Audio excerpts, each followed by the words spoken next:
What we do here is go back.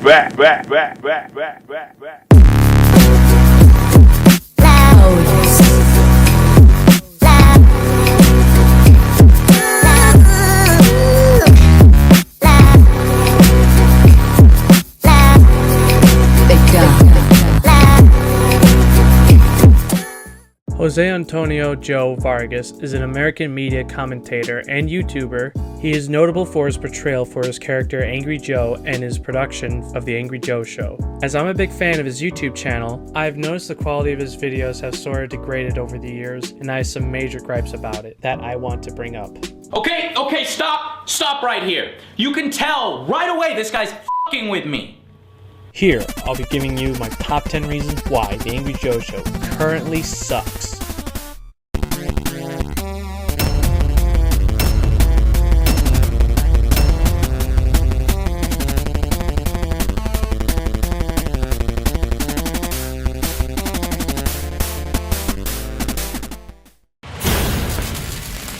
Number 10.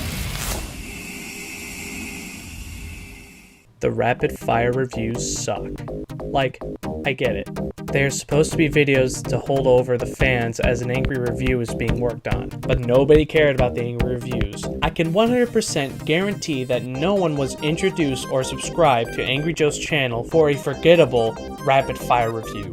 These videos in of themselves are just reviews that you would find on other official game networks like IGN or GameSpot. The way he leaps off of rooftops and flips backwards to face the camera before falling into a headfirst dive is just full of the exaggerated swagger of a black teen. It's just a voiceover video where it used to be Delworth, now Alex, giving their thoughts and opinions on the game of subject. Although these aren't the types of videos that Joe does not focus on anymore, it's just really aggravating that he now calls them angry rapid fire reviews. What was supposed to be separate content to hold fans off for the angry reviews is now being called its equivalent when they are not at all the same. Number 9. Bad video titles. Let's be honest, Joe's clever name titling isn't anything to write home about when he has like 6 different naming conventions of the word angry. Angry rant, angry review extended, angry rant review, angry discussion, angry impression, angry movie discussion, angry movie review, and angry rapid fire review. This was apparent in his Half-Life Alyx angry review. Oh, I'm sorry, I mean angry rant review.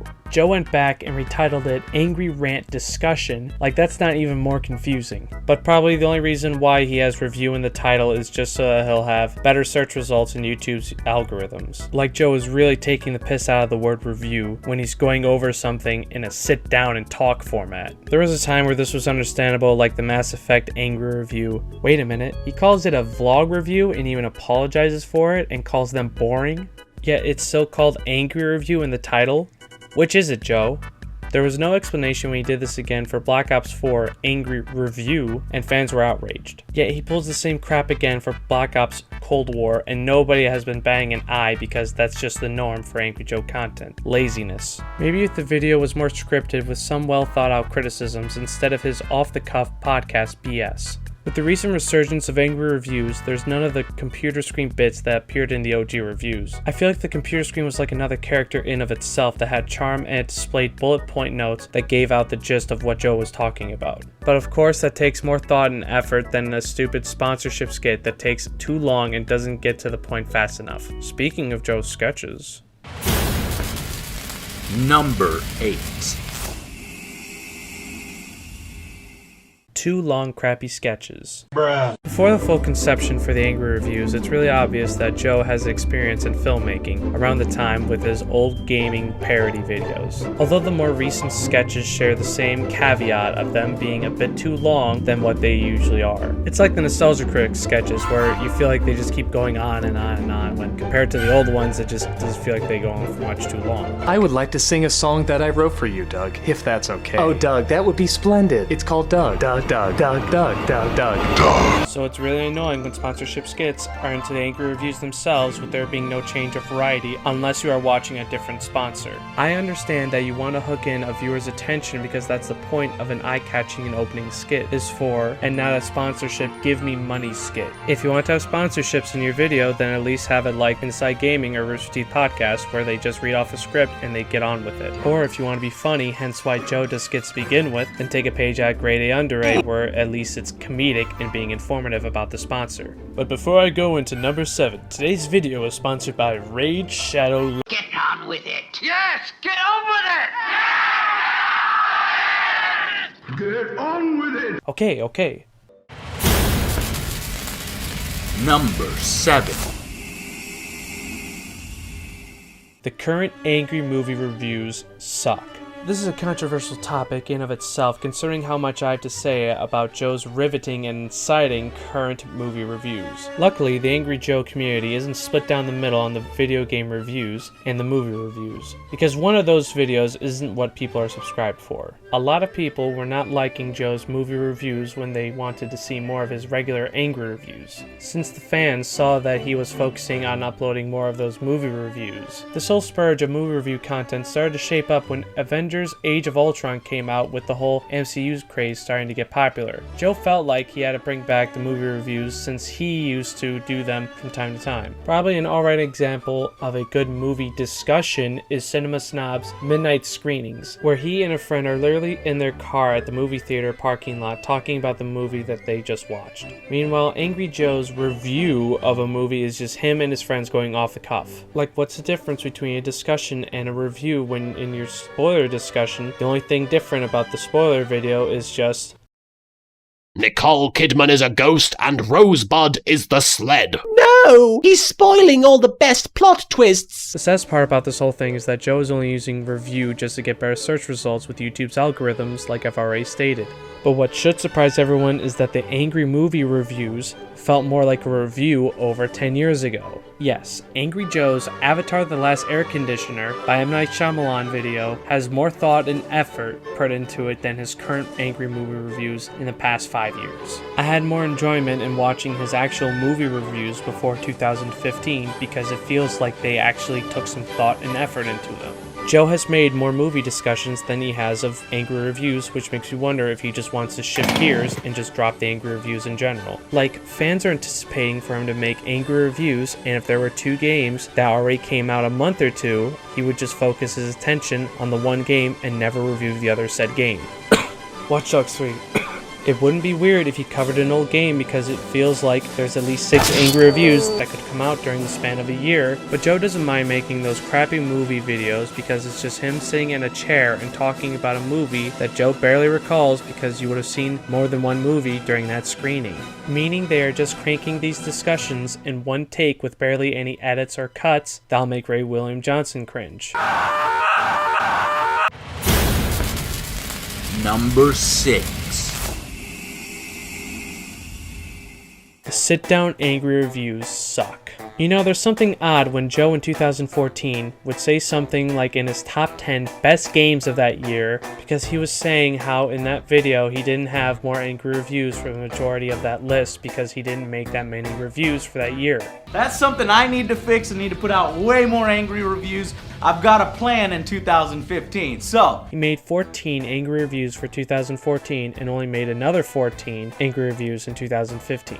So you can see he was trying to one-up his line of work for that year. Then 13 more angry reviews in 2016, and he finally gets more in 2017 at 15 reviews. 13 in 2018, 13 again in 2019, but 9 in 2020. Some of you are noticing that I'm not putting in all the reviews, and that is because these sit-down reviews are ultimately lazy, and those vids hardly take the amount of production value that you would normally get for an angry review. Like I have said before, nobody cares about OJ's, Alex's, or Delver's opinions most of the time. No. Stop making excuses for people who delayed a game for 9 months to put it out in this state. Stop. This is why games continue to come out in this state, because people like you are making excuses for people like them. It is not appropriate. This is not how video games should have to work. There are literally companies you can hire to stress test your servers for you to make sure this shit doesn't happen. And they chose not to do that, so they don't get credit for working on the weekend because they didn't do their fucking job for the last 9 months. That is not how this works. Games come out unfinished because you people keep apologizing for them. Oh, no, it's fine. No, this big plate of spaghetti's got shit all over it, but it's fine. The spaghetti underneath still good. No, stop it. That is not how this works. You as a consumer, you paid your money, you deserve better. Have some more fucking self-respect. Amen. I'm sorry if I came across rude right there towards OJ, Delworth, and Alex. I actually like them. They're funny, and OJ is,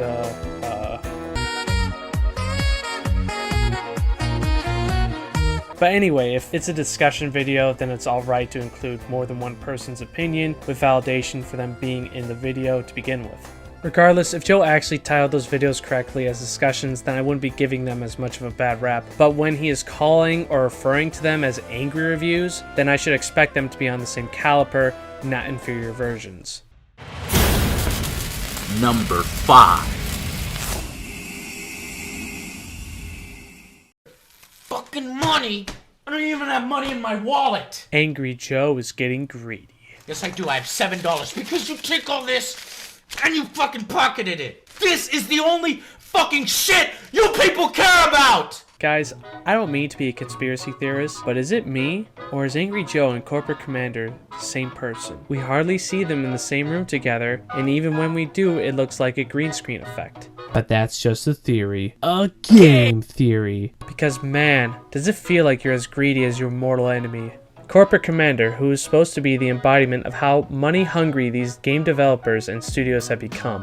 Because Angry Joe has YouTube ads, merch, sponsorships, Patreon, YouTube membership, Twitch donations, and Twitch ads for monetization. So I understand that you want to capitalize with your brand to make money like anyone else, but maybe you should stop criticizing game companies, except for EA, that are making money off their fan base just like you are. Can anyone tell me why Joe should have any of these extra sources of monetization where there doesn't seem to be any extra content put into the channel, considering it's no longer partnered? Heaven forbid that it is. The quality of the videos have not seemed to improve, and there's hardly any extra effort or production that has been put into it ever since Joe's Patreon and YouTube membership has been put into effect. So why is Joe monetizing his fans when they are not being compensated for it? I don't know about you, but I sure am getting some modern day Spoonie vibes. Like the first thing they did, they were like, okay, here's XCOM, and it's got aliens, and it's like, it's so XCOM. Number 4. AGS News kinda sucks. Once I was introduced to AGS News, and I have been using them as my main source of gaming news. Back then I used to watch Inside Gaming, but ever since the Funhouse members were leaving, it was just never the same again. Does your mom know you're playing? Does your mom know you're playing right now? Yeah, Bro, girl. She does. Does your mom know you're playing? Because you probably still live in her house. No. Does your mom know that you're playing with a sex offender right now?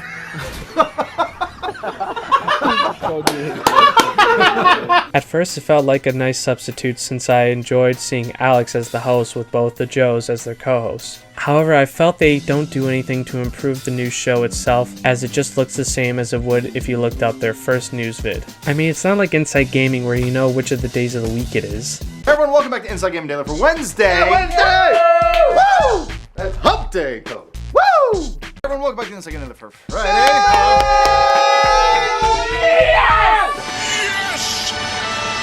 Probably another gripe I have with AGS News is that Joe looks like he hardly cares about what Alex is talking about, since Joe is looking at his phone like your typical high schooler. I don't know why they have the screen up there at the top showing the topic or subject when they could deviate, and like how Level Cap shows gameplay or trailers of the games or the companies that he is talking about. And I honestly feel like Level Cap is now a better substitute than AGS News, since he's more concise and to the point about the things, where you get Joe throwing everything off topic on what he considers as newsworthy. Number 3. The TV and anime show reviews suck. Yeah, much like the movie discussions, I do not want to go over why the TV and anime show discussions suck as well. So... Are you out of your mind? Number 2.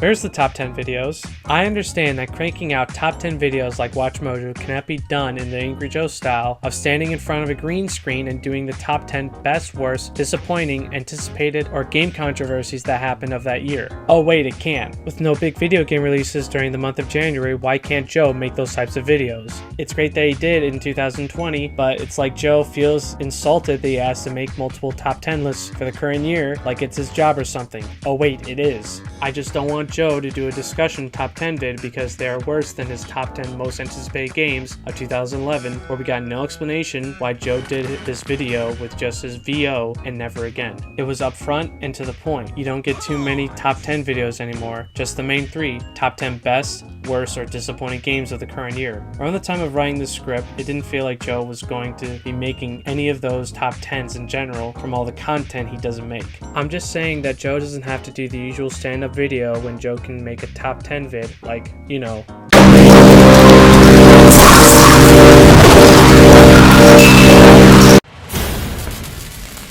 Number 1.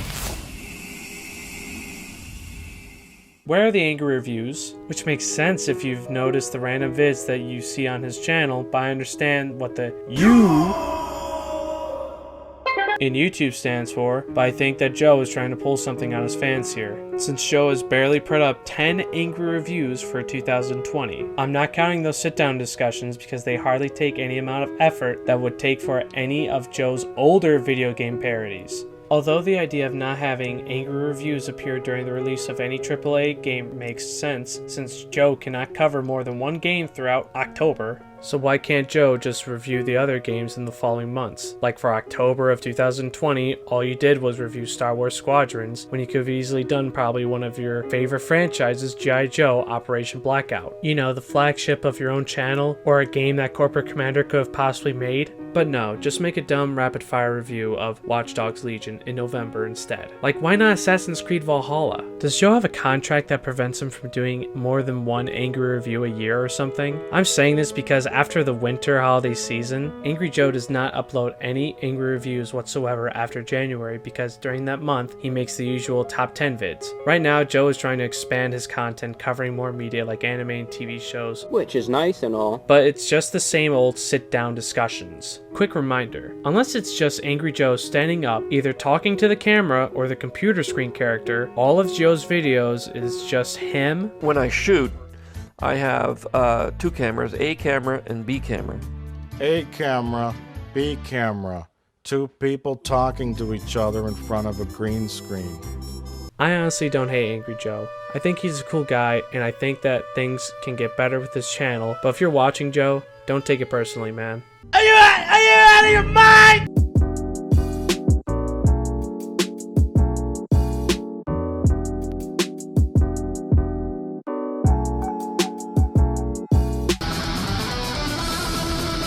Subscribe, bitches!